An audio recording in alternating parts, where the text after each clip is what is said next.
This lecture will explain the most important concept when evaluating arguments, and that is the distinction between form and content.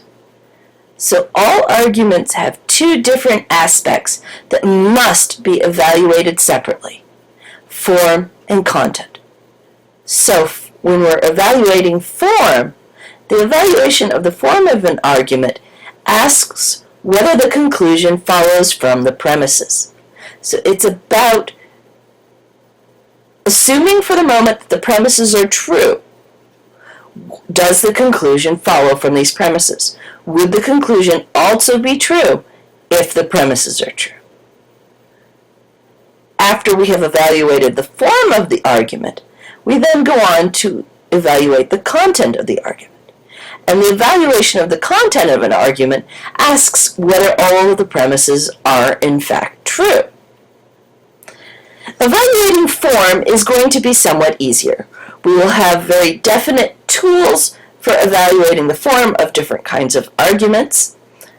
Evaluating content is going to depend on your content knowledge. So if you know what the argument is about, if you know if the premises are true or false. If you don't, then you need to go and look things up.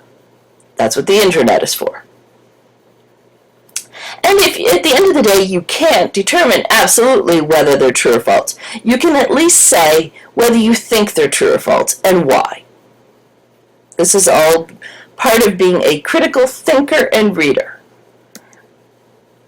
So to look at the aspects that we talked about in the last tutorial, the aspects of validity and soundness and cogency and strength, let's see how they stack up in the terms of form versus content. So when we're assessing form, we're assessing it for either validity or strength. That's where this analysis comes into play.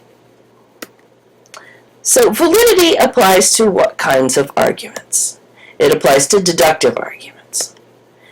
And what kind of arguments are strong or weak? Non-deductive arguments, as we said in the last lecture. When we're assessing content, that's where the terms soundness and cogency come into play. So remember, soundness is an argument that is sound is an argument that is both valid and all of its premises are true in this world.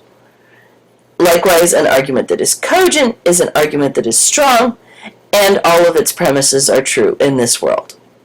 So you can see where content comes into play. We can't assess soundness without assessing the content, soundness or cogency, without assessing the content of the argument, without seeing whether the premises are true or false. So to remind ourselves, the kinds of arguments that can be sound are deductive arguments, and cogent arguments will be non-deductive arguments.